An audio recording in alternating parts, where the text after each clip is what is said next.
Welcome to Flipping Houses for Rookies, the only podcast that shows you how to take back your financial freedom and live the American dream by becoming a real estate investor. Without the banks, without the big wigs, and without the realtor's nonsense. This isn't about selling you coaching or some get-rich-quick scheme. It's about opening your eyes to the possibilities so you can make real chunks of dough, buy your life back, and become a free American. With over 400 episodes aired, we're delivering everything you need to know to find deals, talk to sellers, structure deals, and win big. It's time to take action, change your mindset, and claim what's yours. Real estate is the key to your freedom, and we're here to show you the way. Subscribe now and catch our latest episodes on YouTube at Flipping Houses for Rookies, because your financial freedom starts today. Now, here are your hosts, Bill and Pete.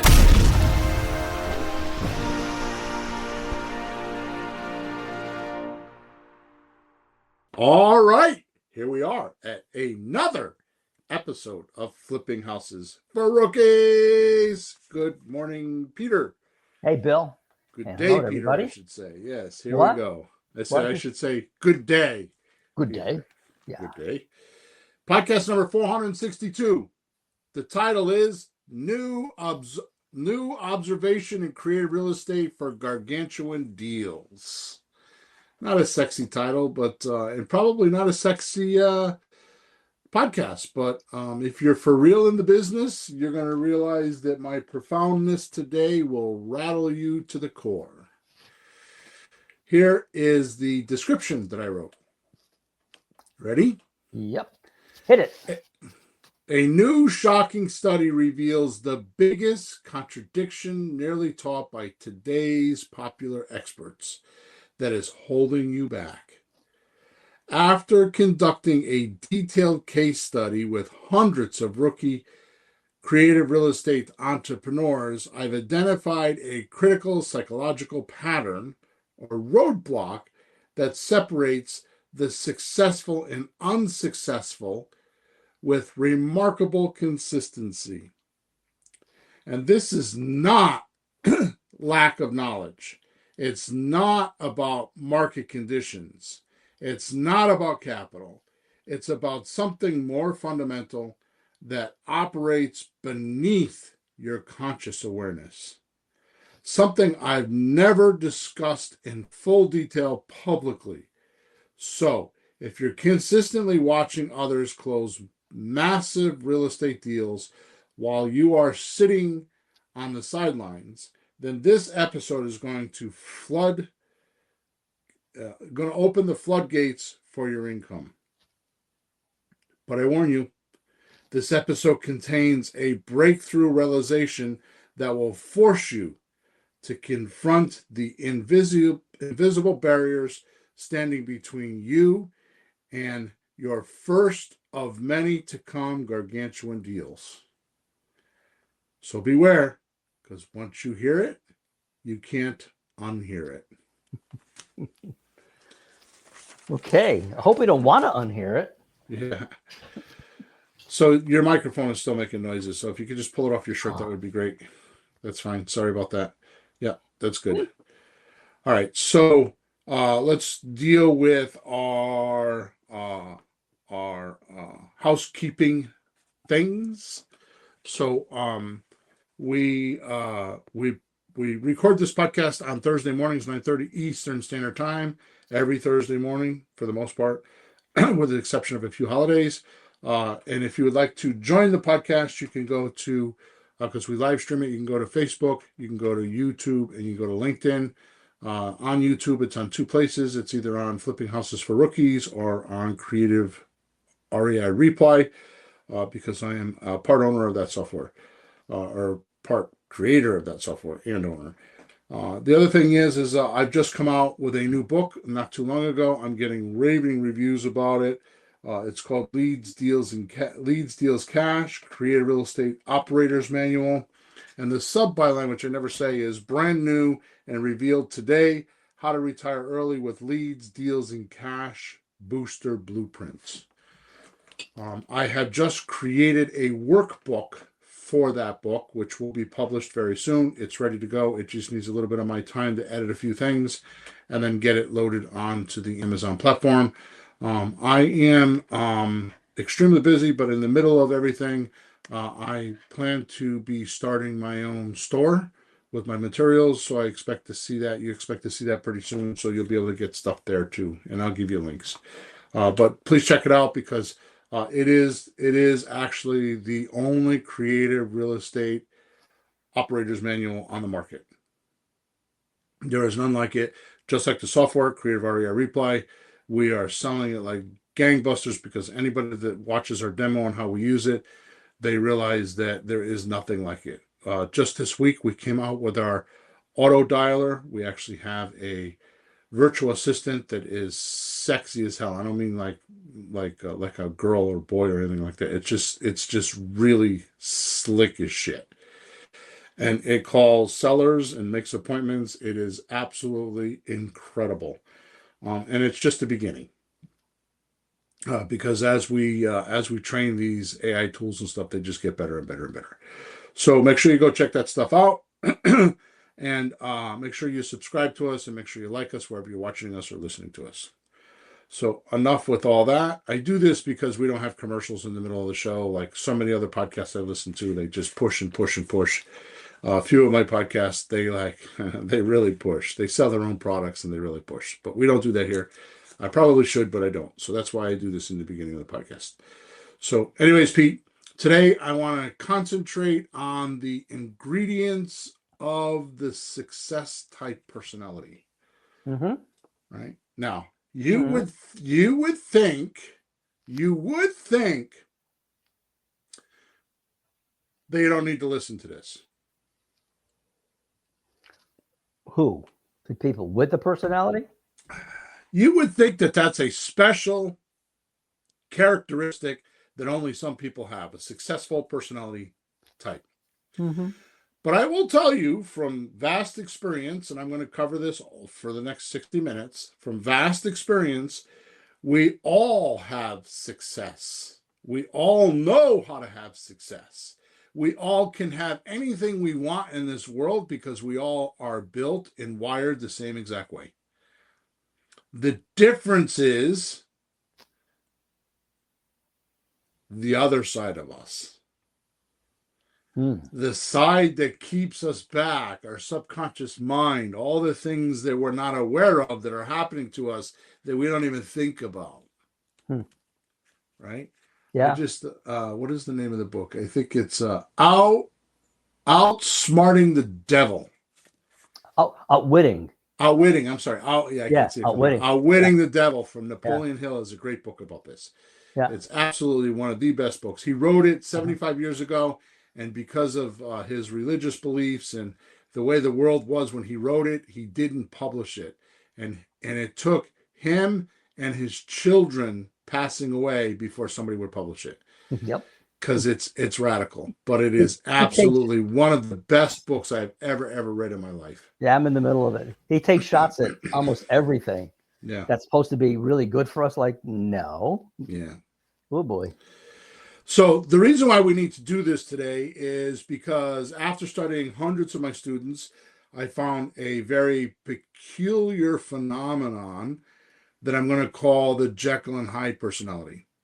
I'm going to go over a couple things for the next few minutes, but I'm going to tell you that the real purpose of this podcast will come in about 20 or 30 minutes. Okay? Maybe not that. Maybe about 20 minutes, right? So I just want to cover some ground before I get there so it has more validity, right? Okay. So this subconscious, so Jekyll and Hyde. Right? Yeah. This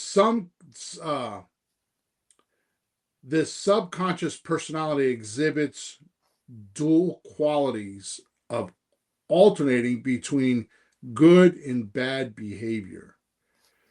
That's the purpose of the story, right? Or better stated, between different emotional states. So that's what happens to us in real estate when we're talking to sellers. We run into these different emotional states and we flip the script. We flip the think. We flip our intentions and our missions. They fly out the window like dust on the counter. And we're doing something completely, absolutely, totally different and don't even mean to do it. And we're going to talk about that, right? Okay. Of course, this Jekyll and Hyde name comes from a fiction character in Robert Louis Stevenson's novel, The Strange Case of Dr. Jekyll and Mr. Hyde, who transforms into a monstrous figure after taking a potion. Right? He does. The moral of this made up story is to demonstrate how a person acts a certain way 1 minute and only to be the complete opposite the next. Now, if that doesn't describe some of the coaching calls or some of the recorded seller calls I've listened to my coaching clients, nothing else does. Because they're going along and going along and going along, and all of a sudden, flip. It's like, what the F just happened? Holy shit, why are they talking about that? The dude just said they're ready to like do the deal, and they're off talking about something else. It's like crazy shit, right? So I'd like to start with my observation through my case studies by saying this. Now, this to me is an axiom. An axiom is a law that doesn't have to be proven, like gravity. If you hold something up and let it go, it drops. Yeah. That's an axiom. It's a law that no matter what happens, it happens every single time, and you don't have to explain it. It just is. That's an axiom, right? So this, in my life, my personal life, is my number one axiom. Everything in my life revolves around the statement. Really? Yep. Everything in my life. Everything in my life. I can't wait. What? I can't wait. What is it? You are today where your thoughts have brought you. And you will be tomorrow where your thoughts will take you. You are today where your thoughts have brought you. And you will be tomorrow where your thoughts will take you. So that means if you're driving down the road and somebody pulls out in front of you and hits your car, it's not their fault. It's yours. Oh, my God. That means if you trip over something because your daughter left something in the middle of the floor, it's not your daughter's fault. It's yours. Okay? So I can go on a whole podcast about that with responsibility and how you act. And if you take that viewpoint, that pan-determined, like not just self-determined, but pan-determined, meaning both sides of the desk. Yeah. You will close more deals. Right?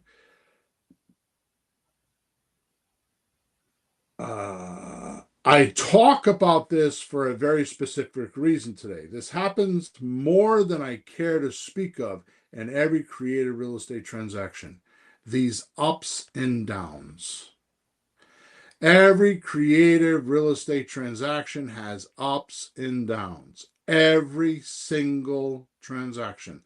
There is no magical transaction where you're just going to say with a motivated seller, yes, yes, yes, yes, and never have a down. Every transaction has ups and downs. It could be something as simple as they say, yes, yes, yes. You go look at the house and it's completely trashed. Or you could be yes, yes, yes, yes, yes. And then you put it on the market and it's $10,000 too much money. I mean, there are so many distractions, so many things working against you in a transaction that it is absolutely, positively, definitely impossible to not have ups and downs in a transaction. And yet, when it happens, we beat ourselves up. Oh my God, I'm going to lose the deal. The Jekyll and Hyde thing, right? Oh my God, he said blah, blah, blah, blah, blah. Right? And then And then, especially with my coaching clients, I'll say, well, why don't we do this or why don't we do that, or say this to him, or go back and say that to him. And when I say him, I mean him or her. It's just it's a thing, right? Because I'm a guy. So go back to him and say blah blah blah, and then they'll go, oh my God, that worked. Oh my God. It's the ups and downs. Every deal has ups and downs. It's the Jekyll and Hyde syndrome. Because guess what? The people you're talking to, what are they, Peter? They're real people. So whatever you're going through, they might be going through. Yeah, they're real people with their own things. They're not sure what they're doing half the time. You ask them questions. I'm being generous. You said Jekyll and Hyde. That's 50-50. I wish it was 50-50 or less. Yeah, they don't know what they're doing half the time, and they change their mind. And what if? And you think you have it all figured out, and you talk next time like, but you said yesterday, like, okay. So they're going through the Jekyll and Hyde syndrome too, right? Uh-huh. They're going up and down too, aren't they? Mm-hmm. My daughter said. Too many of us believe or think that we are not our mistakes. Right? I give that to you again. Yes, Too many of us think that we are our mistakes. Oh, yeah. I said not. Yeah. And if you use your mistakes as a tool to learn, you'll soon find out you will have an infinite amount of knowledge, courage, and no risk or no worry. Mm-hmm. If you think your mistakes are you're wrong. I'm going to cover that in a second. Yeah. Right? Which means, why not be yourself? Not Jekyll. Mm-hmm. Why not just be Mr. Hyde and not Jekyll? Often the difference between a successful person and failure is not one's ability nor ideas, but the courage that one has to bet on his own ideas. The courage one has to bet on his own ideas. That makes sense. That's an entrepreneur, right? Like, I've been self-employed for 40 years, with the exception of 6 years I worked as an automotive consultant for a company in California, right? But for 40 years, I take calculated risks and act with that calculated risk. Now, I can tell you that I swing pretty hard. You know that. Yeah. I take chances. Here's the reason why. As my mother says, my arrogance and my pompousness is exceeded. And it's because I once told my mother to look both those words up in the dictionary, because she was using them awful loosely, and she never called me those words again. Uh-huh. Because she realized it's just confidence. Yep. Right? And the confidence I have in myself is, I know I'm going to fail. The trick is, the 6 or 7 times I fail, out of 10 times, if I can get it right 2, maybe 3 times, those 2 or 3 times will pay for all the other 6 or 7 times. Mm-hmm. And I've done that for decades in my life. And it's guaranteed. It doesn't matter what kind of condition I'm in, up, down, wherever I am. The natural laws of the universe will always do that. The secret is to keep moving, keep doing, keep trying, don't give up, learn from your lessons, learn from your mistakes, and get better each time. Mm-hmm. And too many people have failed to do that, which is why I needed to come out with my new book. This is the exact reason why I had to come out with my new book, right? And a workbook now, and it's called Leads, Deals, Cash, Creative Real Estate Manual. This is the new blueprint to manage and calculate risk by earning while you learn. It takes you through the least, how do I say this? Yeah, the least riskiest deal first. Mm-hmm. In other words, you could put up $1, $10. We use 100. It's between $1 and 100. And you could put up $100 and control a piece of property and make 3, 5, 10,000. I have coaching clients right now. I got a coaching client that has 2 deals. One is a $45,000 deal, and the other one I think is a $47,000 deal. Right? That's in her pocket. It's in her pocket. Oh, cool. Right? So it's very possible. And all she did it with was $100 bill. Right? It's the least risk. There's no danger, and it's easy. So we take you all the way from that scenario all the way up to having a complete portfolio and you owning everything and having a team work for you. It takes you right through the 6 steps or 6 stages of a real estate business. It is actually incredible. And I'm not trying to sell my book, which you can buy it. I'm selling them. I mean, I'm doing very good with them. If you go on to the link is in the description, but if you go on to Amazon, you can type in William Hawthorne without an E, and you will find it with 6 other books there, because I've written 7 books.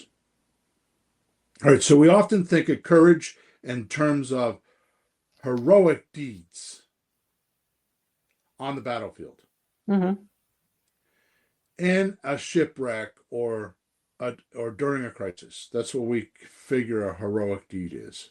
Sure. But everyday life requires courage too.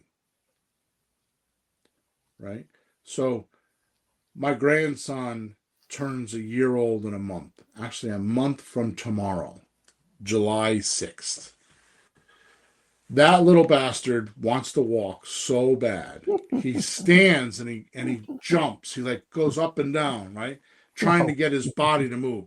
Problem is his toes curl under his feet. Ooh. And he's trying too hard to walk because his brothers and sisters are running around the house and he wants to play with them. Right? The point is that he's not even crawling. He doesn't even want to crawl. But he needs to make that first step. He needs to fall down. He needs to get his experience before he can run. And this is exactly how real estate works. This is how everything works in life. This is how we got to be whatever age we are. We all went through it. You did it with your potty training. You did it with how to speak. You did it with your education on how to read and write.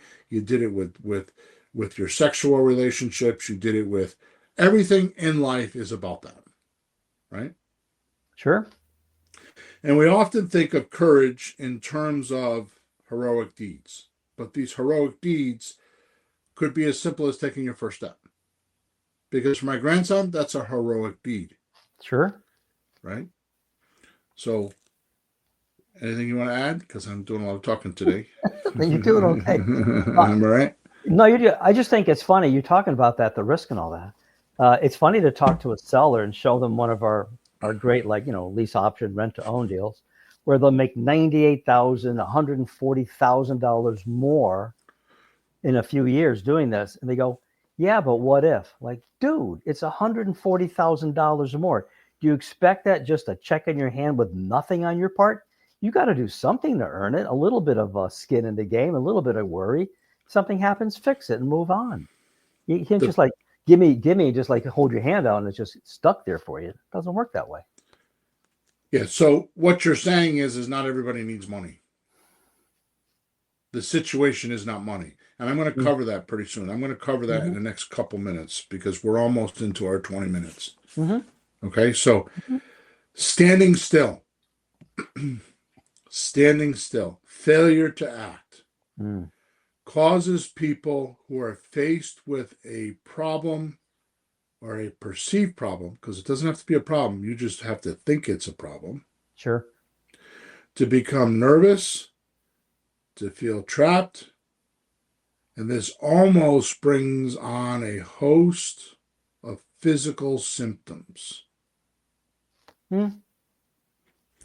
So doing nothing. It's kind of a weird analogy, but Dan Kennedy, the marketing king he is, says the number one is the worst thing you can have. Only one is the worst problem in the world. Right? Only one arm, only one eye, only one ear, right? Only one customer, only one, you know what I mean? Only one is not a good thing. No, there's a song. If there is. Yeah, one is the loneliest number. Harry Nilsson, it was out years ago. Oh. One is the loneliest number that you can ever do. I wouldn't be surprised if that's where Dane Kennedy got it from. But the point is, one shows scarcity. So this is very much the same way. If you stand still or you don't act or failure to act, you can't observe or take in or get more data that will help you with that problem. My daughter, my oldest daughter, is an executive at a community college. She's doing very well for herself, and so her and I talk a lot about. I feel like I'm like her secret weapon, right? I knew somebody was going to do this, Peter.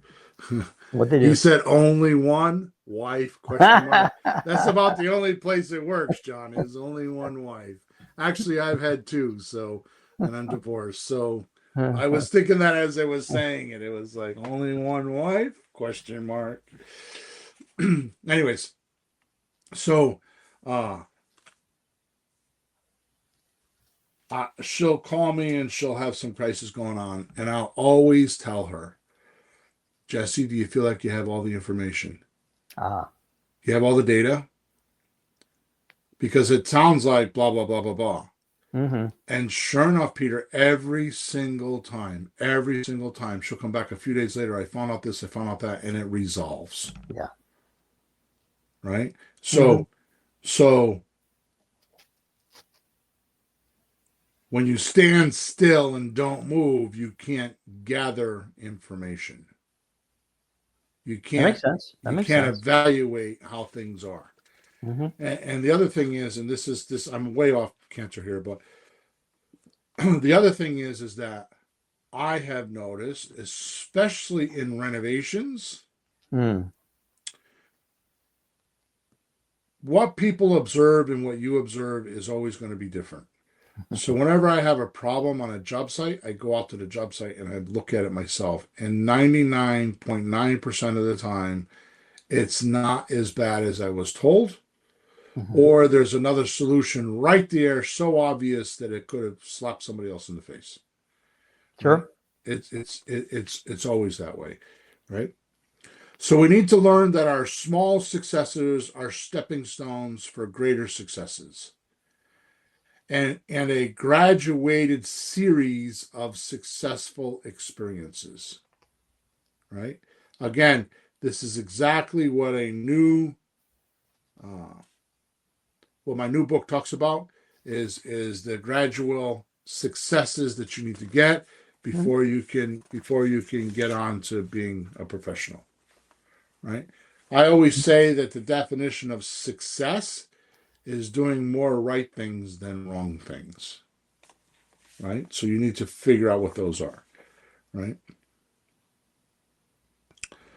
So again, in my book, the blueprint is walking you through these mini successful actions, and you build more and more confidence as you go, and more, and you do more and more steps. I'm a doing this person. I'm a person that likes to take a little bit of information. I could be dangerous sometimes because I won't study something long enough, and I'll jump right in and do it. And then I'll learn as I go. Right? So that's my nature. So that, excuse me, I have no idea where that came from. That's my nature, and that's how I wrote the book, because that's how I've learned everything in my life, is I jump in and I do it. The reason why my books are my books, the books that I've written, are because they're from my experiences. I'm not an ivory tower writer. I'm writing from my experiences, and there's nothing better in the world. I write a sales page. It's from me having purchased that thing on the sales page, right? All that kind of stuff. And I think you're the same way too, Peter, right? No. No. Well, to some degree, but in my fields, education and music, they shove you full of a lot of data. So when you start out, you're in a good place. But with that, you can move into uncharted territory. Yeah. And you can't know everything before you go. One of the things that I should say about you is you don't worry so much about getting into something because you know that if something comes up, there will be a solution. Mm-hmm. So don't freak out the second you hear, you go, oh, I don't know what to do. Well, hang on a minute, give it a day, give it a few hours, ask a few people, and you'll find the solution. And you're not worried about that. So I've learned to worry less if something comes up. Like there'll be an answer. You'll figure something out. Might not be the first solution or the second. The third one might work. It's there. Just got to go find it. So why worry? Yep.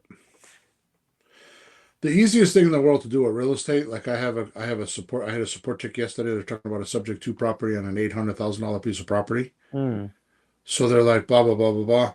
I'm like, okay, so actually, that's not a good example. There was another one that I had where the support ticket was a $200,000, $194,000 property. Mm-hmm. And there's $34,000 worth of equity that's going to go in second position. She wants to put down $15,000 because she wants to have the second mortgage payment lower, right? All this kind of stuff. At the end, she's asking all these questions. At the end, I just said to her, well, why are you asking me? I don't have these answers. Mm-hmm. Why don't you just write a 90-day option agreement, get the agreement that they're going to do a subject to and a second mortgage and iron out some facts. Yeah. And then just sign an option agreement for 90 days and go find your buyer and see if they're willing to do that. And if they are, then come back and do everything we're talking about. The person that needs to vote the most is the guy that's going to open his wallet and pay for it. And that's the buyer. Yeah. Right? That's the beauty of the option agreement. It's an option. You don't have a gun to your head where you have to do it. And if the market or the people aren't there to do it, you paid maybe that $100 for the option, walk away. That's not a risk. Exactly. That's dinner. Yeah, exactly. Today. I went to the corner store yesterday and I bought my wife and I 2 wraps, nothing fancy. 2 wraps. I bought 2 bags of chips and a thing of onion mix for sour cream onion mix to make for the dip. $40 for lunch. Anyways, my son took us out for Mother's Day, Father's Day Sunday. Breakfast, $87. Yep. Breakfast. It was nice though. Yeah. Self-acceptance means accepting and coming to terms with ourselves now, just as we are. Right? With all our faults, weaknesses, shortcomings, errors, as well as our assets and our strengths. You want to know what the funny thing is to me? And it cracks me up. Like I roll on the floor laughing about this behind the scenes. Yeah. It's like your seller is on a pedestal and they're a god. And every mistake that you make, they themselves don't make and they're superior. And this is the viewpoint that most rookies have when they get on the phone. They get on the phone thinking that they have to be perfect, like they're the school teacher, the pedantic school teacher with a ruler, and going to slap your wrist if you're wrong. And it's so not like that. I find it completely opposite. Exactly. I was talking to a guy yesterday. Got sent another memorandum out, and it's like it was a house for rent. He wants to sell. It didn't sell. So I tell you what, let's rent it and then sell it with this system. He goes, I never heard of that. You never heard of this? Oh, this has been around forever. This has been before realtors. He goes, really? He didn't know that stuff. I did. So guess who sounded smart? Right. And guess who looked smart when I sent him the 5 or 6 page lease option explain paperwork with all the fancy stuff. And, I sent him things. So it was real. We know what we're doing. We know more than the sellers or the buyers. Perfect. Right? Yep. Take credit. All right. So once you accept this facts that you have weaknesses or actually, let me back up. Once you realize your negatives belong to you, they belong to you. They belong to you like a car or a computer or your cell phone belong to you. They are not you. Okay. Like your car, you could get rid of it. Your cell phone, you could get rid of it. Well, your negatives, you could get rid of it. It's just a decision. I don't want to think that way. Change your mind. Yep. And once you accept this fact, you'll soon see how this is your expressed self or your actual self is always imperfect. The problem with this is, the real problem with this, and oh boy, can I go down the rabbit hole with this. This occurred in the 50s. What? This phenomenon of wanting to be perfect. Really? Wanting to be perfect? Really? Yeah. I didn't never tell me. I never caught this. What was it? What happened? It was Hollywood and the television. Oh, damn. And we watch these shows and we think we take on these personas like they're perfect people. They're edited TV shows. You and Jesse did a show on a renovation, right? Yeah, TV they show. recorded for 7 or 8 hours a day, or what, 5 or 6 hours a day, or whatever it was. It was I think between 6 and 8 hours a day for 6 days. 6 days. They got 22 minutes of footage. Yep. And they egged us on to make it funny and stupid. Yep. So we'd be laughed at and laughed with. Yeah. Yep. They egged it on. It was not that natural. So funny. Guess what? So our sellers and buyers are the same way. So why are you putting them on a pedestal? Why are you thinking that they have a right to judge your ability or inability? Why do you do that? Why is your self-confidence that low? Every human being has mistakes and problems and issues. I've never met one that doesn't. And oh yeah, by the way, when I do meet that person, the first word that comes to my mind is euphoric. Go ahead and tell us what euphoric is, Peter. Oh, okay. That's a person that think everything is wonderful and how great things are, but they're not doing so hot at all. It's an illusion. They're just not seeing anything. They're in dreamy land. Good luck. Okay. So now all this is good stuff. I think this is good stuff. But believe it or not, are not my discoveries in my case studies. None of this has anything to do with the case study at all. And I'm going to go off on a tangent. And I promise you, if I start yelling and screaming, I'm just really passionate about this, because I believe that I cannot state this enough or strong enough to actually get people to realize the importance of this. It is the single cause for success or failure in my world.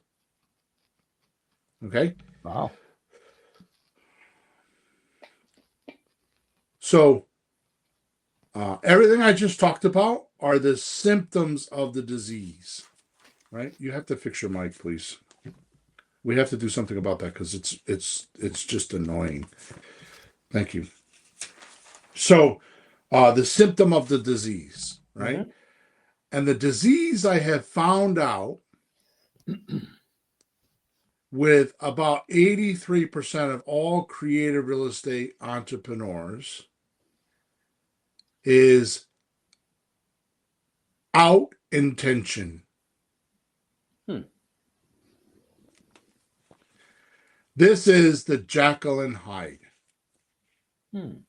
You go into the deal and you're like, I intend to do this. And the seller says one thing and the train derails. And you back up and start backpedaling and you start begging. What about this? And what about that? What about this? And you're casting more and more bait into the pond, and the fish is not doing anything but swimming by it. This is the Jekyll and Hyde syndrome to the fullest. Now, let me explain why this has been overlooked by so many, and quite frankly, by me for decades. Wow. Because the English definition says intention means a thing intended. I hate that. When you define a word with the word in it. That's the most stupidest thing in the dictionary, right? Yeah. So intention means a thing intended, an aim or plan, or an idea you plan to carry out. Mm-hmm. So would you say that's a good definition for intention? Well, it's one definition. I don't think it's what you're headed for, though. Right. So what do you think? I'm just curious. I mean, I can Well, give it to you, but I'm just curious what you think. no, I think I have an idea. I mean, the way they're saying it, intention is the thing you're trying to do. But I think you're talking more about the drive that you have to get there. Right. Like the force behind it. Like, you know, Right. you get up like, I'm going to do this. Boy, oh boy. And you have that drive. It can get knocked down. It can change. It can go up. It can go down. If it goes down, how are you going to get there? Right. You know, the push, you could call it. The belief in yourself, Right. the enthusiasm to get it done, you know, all that.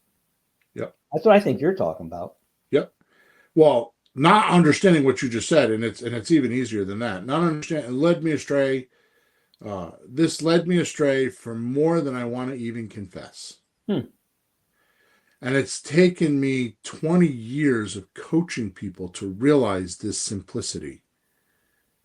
Because, like I said, in my coaching group, there's not many of us right now, anyways, which is about to change because I'm getting ready to launch a new campaign, and I'm going to take on a dozen or more coaching clients, right? Which I haven't done since probably COVID. Oh. Right. So, when I changed my idea of intention is when all of a sudden deals started working for me. So this happened way back, and you're seeing it better now, or what? When I get involved in deals, like you get me involved in a deal, yeah, or my coaching client gets me involved in a deal, the only thing I bring to the table is intention. Nothing else. It's not the deal structure. It's not the conversation. It's intention, raw intention. And by intention, it means, my definition is wanting to carry out a purpose, not just an idea. And that's what cracked it open, right? And by purpose, I mean the reason why something is done. The reason for existence. The intent of the objective. Get that? The reason for existence. When you are wearing your creative real estate hat, what is the reason for your existence? Right? I watched the other day a video, right, from Harvard. It was a Harvard professor. Right? And it was a marketing video, and he explained, I'm going to divert for a second. He explained that they did a study in a restaurant on milkshakes. And they were trying to figure out this milkshake. This restaurant chain wanted them to figure out. Anyways, the short story is they found out that milkshakes were purchased before 8 a.m. What? And before 8 a.m. milkshakes were purchased in this restaurant before 8 a.m. The reason why is because a vast majority of the people that purchased them had a long ride, and it gave them something to do. Okay. The way they found that out, now pay attention to this. This is the reason why I watched the article, because of the headline. Because it said, what job did that milkshake do for you? And that's how they figured it out. Like, what job did that milkshake do for you? Like, what job do your shoes do for you? So in other words, the headline is, I forgot the exact headline, but what job does your product provide your user?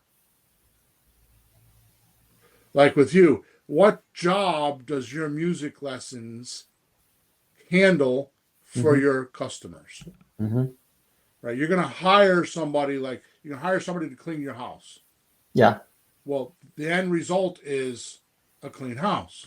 No, probably not. The end result is you feel good because the house is in orderly condition. That's right. Right? So I'm kind of diverting, but this is what I'm talking about when you are actually, what is the objective? What job are you going to give your seller? I mean, what are they hiring you for? Even though they're not paying you, why are they on the phone with you? Why are they there? What job do you need to do? What product do you need to give them that they're going to want to push forward? I know sometimes it's what problem are you solving for them? Is it always a problem, or could be something else? I talked to people lately, it's a problem, and you solve that, they're really relieved. Right. So I know at least it's a problem, but maybe other things too. So let me keep going. Yeah. So by purpose, I mean the reason why something is done, the reason for existence, the intention or the intent of the objective. And I found it is always an enduring aim to achieve both personal meaning and positive outcome, or mark on the world, or minimally your seller and buyer. So this is a purpose now. What purpose? It's going to be a purpose that's going to handle your personality, however, whatever, it's going to match your personality, and it's going to be you. It's going to be the raw you, right? We talked about that earlier. It's going to be the raw you, right? Mm-hmm. And it's going to have an outcome that you want, because we talked about earlier, who are you? Oh, shit, I just dropped all my notes. Hang on one second. Who are you? Yep. Right? Is it like the milkshake, like you need something to do and it solves that problem or that purpose? I once heard at a philosophical art why music was created in the first place, which is really way out there esoteric. It was like to pass the time. Yeah. Entertaining. Like, who thinks about that? Like, to pass the time. Yeah. If you don't have a radio in the car, like, it's boring. So it helps you pass the time. Yep. Things like that. There's a purpose. So your purpose is going to be your self-assurance, like what you want people to think of you, or kind of like your purpose should be stated at your funeral, type of thing. Like, yeah, Bill always loved to write books, right? Whatever it may be, it should be that profound, right? Now, before you chalk this up to simplicity and a bunch of bullshit that Bill's talking about. Or not your reason for doing less deals, let's go over a few live ways having out intention could cost you millions. If you're not fully clear in your mind why you should do creative real estate, then you'll soon find this. Now, remember, I opened the show with, let me go find it. You are today where your thoughts have brought you. Excuse me, and you will be tomorrow where your thoughts have taken you. So why is it that you're doing 1 or 2 deals a month and Katie's doing 5 a week? Why is that? It's your thoughts. It's your intention. It's your clarity on what you want, right? So the reason why you're doing creative real estate, this is a big thing for me, and I hate this. I effing hate this. I go into a mastermind group and they talk about why. What's your why? What's your why? I freaking hate that. Really? I thought that was a big deal, kind of important. But it's so important that you have to do it. Yeah. I hate it. Why do you hate it? Because I don't have that problem. I always know why. I always have. You ask me, bam, and I'll just give it to you. But evidently others don't. All right. Yeah. Well, that's I don't do something without a why. I mull it through. I talk it out. I write it out. You have to realize I'm a writer. 2-dimensional demonstration of your ideas is the best thing you can do, aka writing it out. Right? So, well, anyways, remind me to tell you something after this call, because my friend Edwin taught me something the other day that is the most incredible thing. Well, let me do it this way. You want to do creative real estate? Yeah. Okay, good. Here's what I'd like you to do. I'd like you to take out a piece of paper and a pencil, and I'd like to draw for me how you're going to do that. Mm-hmm. Draw me a picture how you're going to do that. Mm-hmm.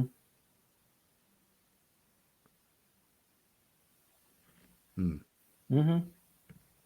Our listeners should do that. You want to do creative real estate? Okay, good. Draw me a picture. Draw me a flow chart. Show me how you're going to do creative real estate. A Draw it on a storyboard. piece of paper. However, yeah. A mind map. I don't care. Show me.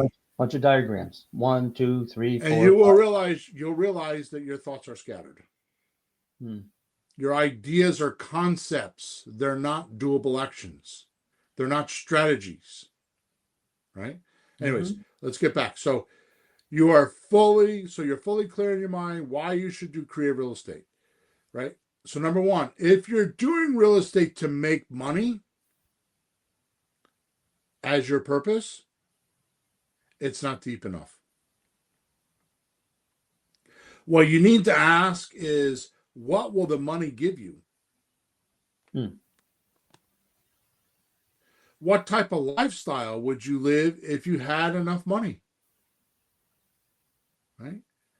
Now you can start to see what is really driving you or not driving you. Now, I do a lot of things for our church, right? And I was in the middle of doing trying to hire somebody to be on their staff. They need staff members. And one of the things I do with that, which taught me, and I also do it in real estate, if you took the money out of it, what would you want?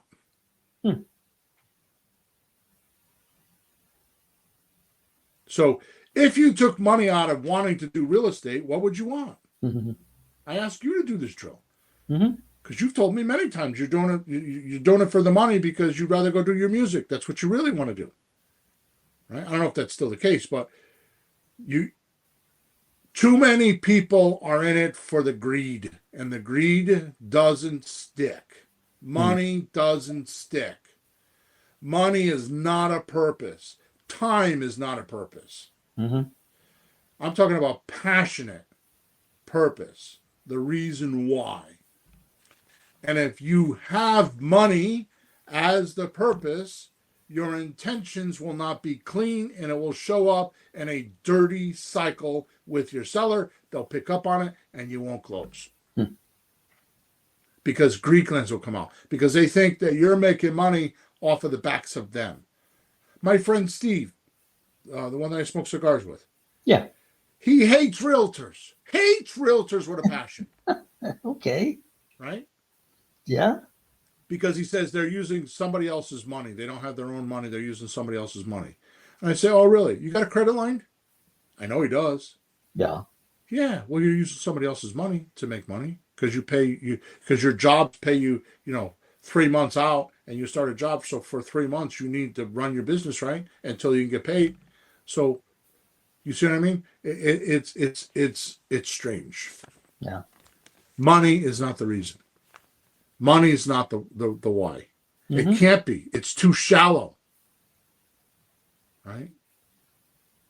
I remember a long time ago, I don't know where I heard this, but I heard the more people you can help and the more people that pay you, the wealthier you are.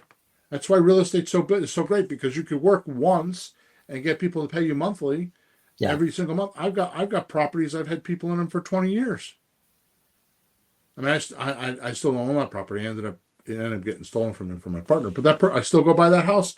25 years they've been in that house. Right? All right, number 2. If you're looking, these are examples. If you're looking to relieve yourself of debt, it's the same as making money. Like, what would your future you look like without debt? What would you actually do? Right? Sure. How would your life be different? And how would you spend your days? I got to tell you that I think it was 2013 or 14. My father-in-law, God bless his soul, he's dead now. He spent the summer with me at my house. Really? And I actually retired. I thought I was going to retire. I thought, I'm going to take a year off. And I did. And it was awesome because my father-in-law was here to entertain me. Had it not been for that, there were days where I was like, what am I going to do? I'm lost. Yeah. So you have to envision yourself. So yeah, it's great to go on a vacation, right? So to me, the definition of vacation is not taking responsibility for anything. You walk away from all your responsibilities. You don't have to do your laundry. You don't have to worry about cooking. You don't have to worry about grocery shopping. You don't have to worry about anything. That's a vacation. It allows you to walk away from responsibility. Mm-hmm. But that's not retirement. Retirement is different than vacation. Too many people associate retirement as an extended vacation. Mm-hmm. And the worst thing a human being could do is not take responsibility for things and not have problems to solve. Your mind is there to solve problems. You don't give it problems, it finds problems. Next thing you know, you got physical ailments. I got arthritis, my knee, my diet, I'm sick, I'm in the hospital. Next thing you know, all your physical things are the problem. Mm. It's because you're not feeding yourself a problem for it to fix. There's no purpose. You have no purpose in your life. You have nothing to work on, nothing for your mind to do, say, oh, we're solving this problem. Instead, it finds other problems, and it's usually health or money or some restriction that you don't want because you become what you resist. So if you resist not being healthy, you'll become not healthy. If you resist talking to a seller and them saying no, then you'll get no's. Yeah. My third example. What if you're doing real estate to get your own time back? Right? No job or to make your schedule free up, right? To go do what you really want to do. The attention is now on what you really want to do. So what is that thing? It's not time. It's not your job. It's like, what's your future you going to do if you wake up in the morning and you got nothing to do? Mm-hmm. I shouldn't say nothing to do. You could do whatever you want. What would that be? Right? And your real estate intention loses force to push through the bad to get to the good. Right? You will not lose, you will not get those little successes and gain your experience. Remember, experience is the little successes added up in experience. Right?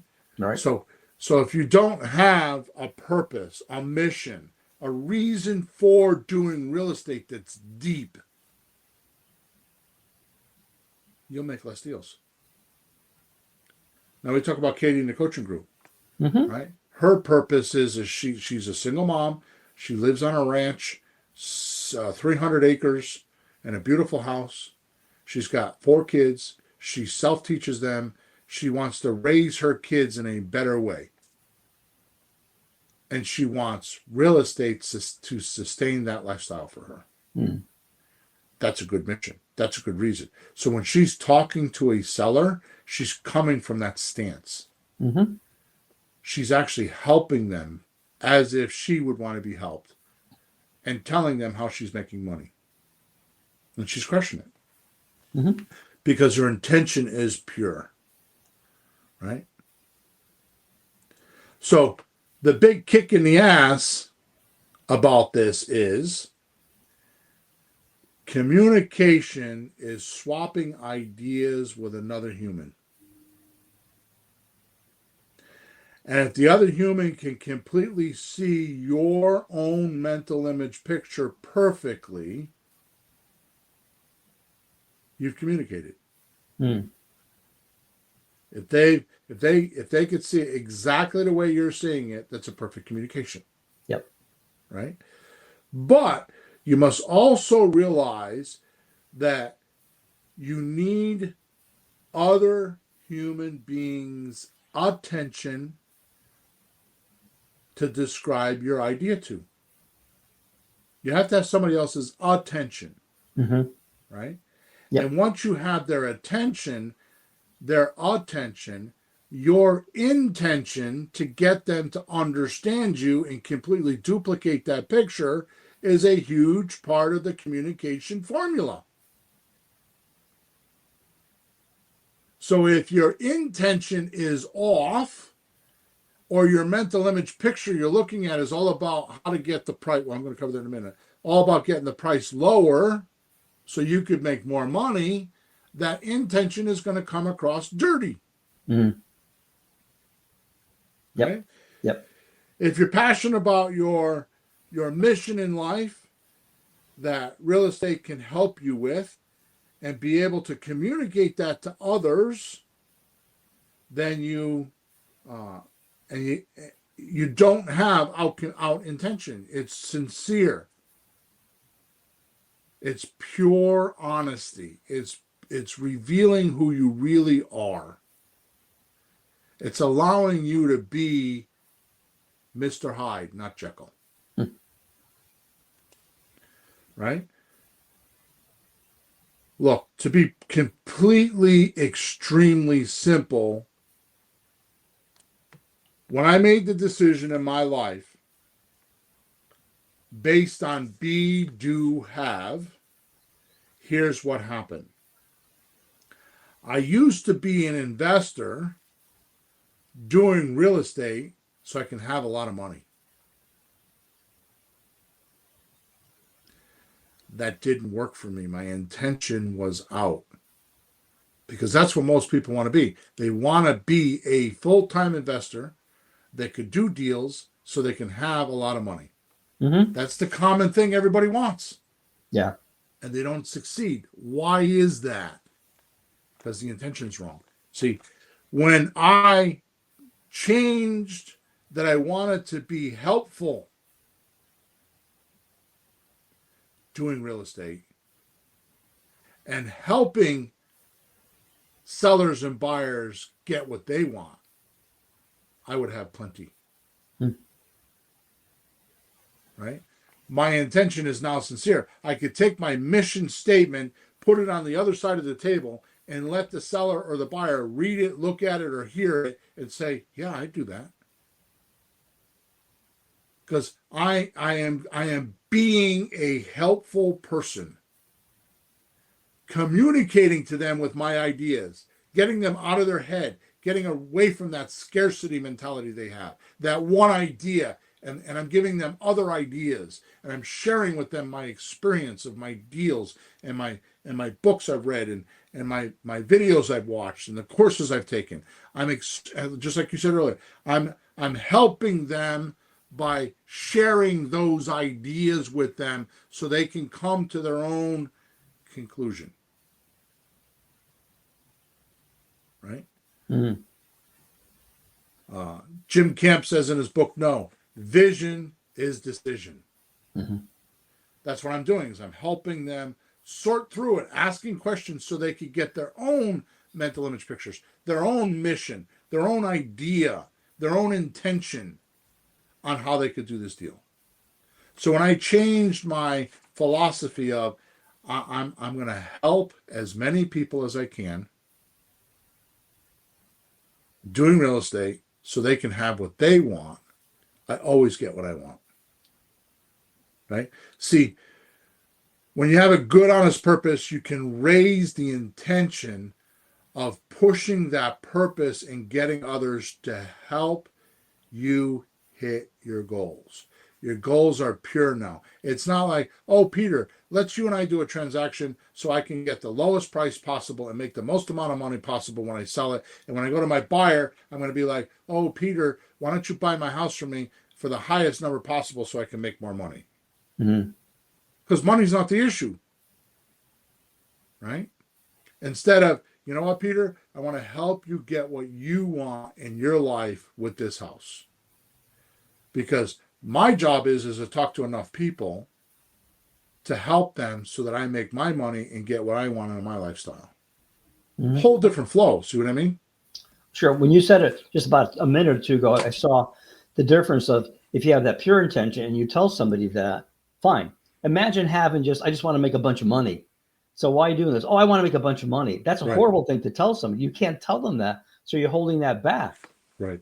And you can't move forward if you're holding back. So because if you have secrets Like, for example, you steal a cookie out of the cookie jar. Mm-hmm. First thing you're going to do is your mother's not going to, she's going to be mad at you because you agreed with your mother that morning you weren't going to eat any cookies that day. Mm-hmm. So first thing is once that transgression happened, first thing you're going to do is you're going to withhold. You're going to say, oh, I don't want to get caught. Yep. So now your mother comes in and say, Billy, you been in the cookie jar? No. You're withholding. Mm-hmm. No, I wasn't. Now you got a secret. Mm-hmm. When you have those secrets, your reach to communicate shrinks. Sure. So if your intention is off, just like what you said, and you can't be honest, you can't help people, and you can't push hard enough to help people. Yeah. You fall short, and because of your own subconscious, your own Jekyll, Mr. Hyde can't communicate properly, right? Okay, so to finish off, I got a couple more things to say here because I know we're 4 minutes past the hour. We're at almost 60 minutes right now. So I've always said, and you know this because in the live seminars, it was amazing how many people approached us when I say this. Is my job is to help sellers who normally couldn't sell a house or might have trouble selling a house to sell their house, and help buyers who normally couldn't buy a house. Yep. That's my mission. How many people can I help sell a house if they're having trouble selling a house, or they want to sell a house and they need help, right? Because everybody needs help. For sale by owners, 88.7% of them go get help, whether it's a realtor or one of us, because they don't know how to do it. Right? So I'm going to help a seller sell their house, and I'm going to help a buyer who normally couldn't buy a house buy a house. Mm-hmm.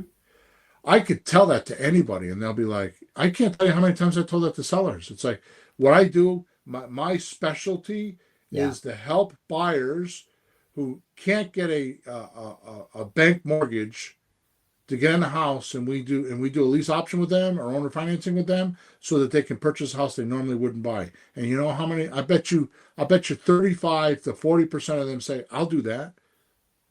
What do you mean? Oh, when I bought my first house, the guy down the street, my uncle, my father, but somebody did that for me. So I want to carry it forward and do it for somebody else. I'll do that because my mission and my intention was pure, and it pushed through all the crap inside of their head. Yeah, they think it's noble, right. Whether they've done it or not. Well, that's a noble thing to do. Right. Because it is. Remember, in my final statement, remember, and if you haven't read the book, then not remember, let me tell you right now.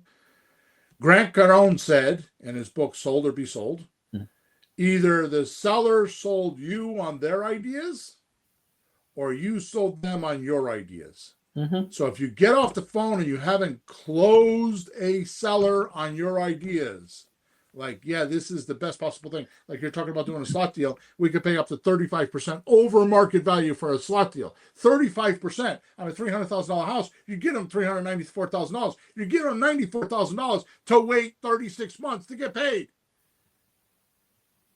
If they say no to that, then you have to find out why money isn't their button. Mm-hmm.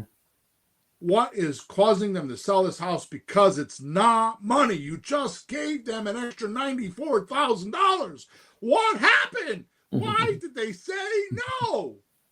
Your intention has to go in on, how can I help this person? How can I actually do what this person needs and wants so that I can get in the middle of this deal and help them out?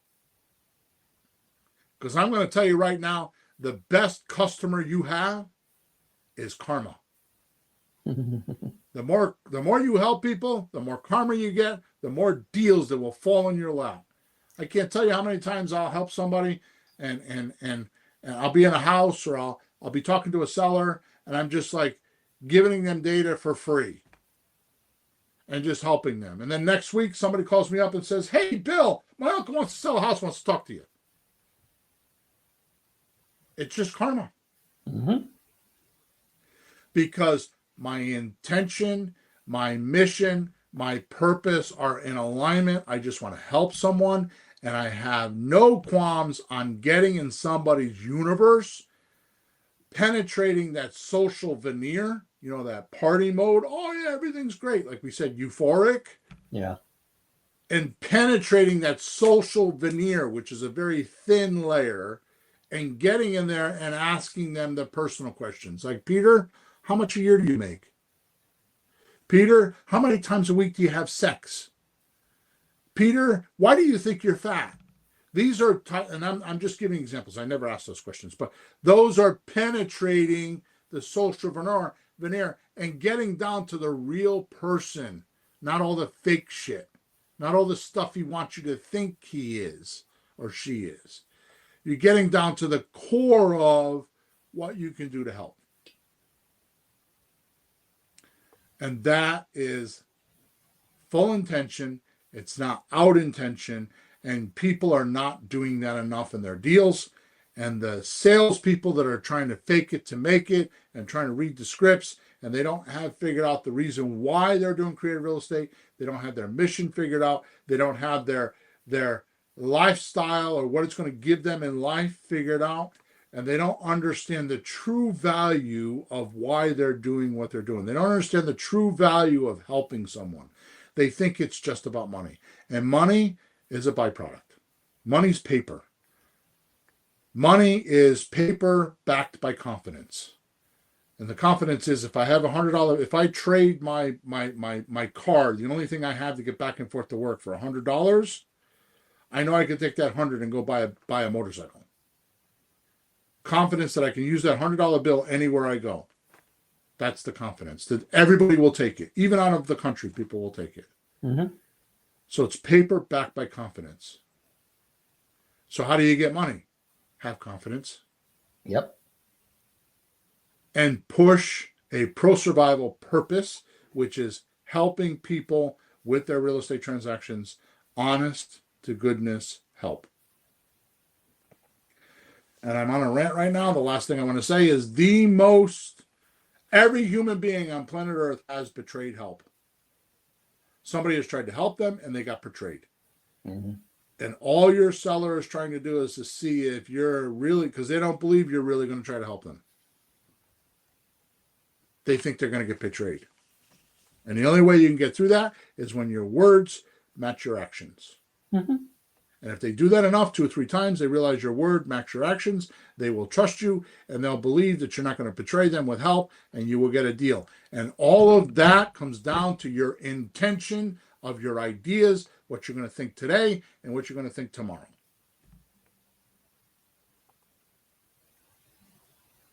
Good? Very good. We do this with our kids, don't we? We do this with our parents, don't we? We do this with our brothers and sisters, don't we?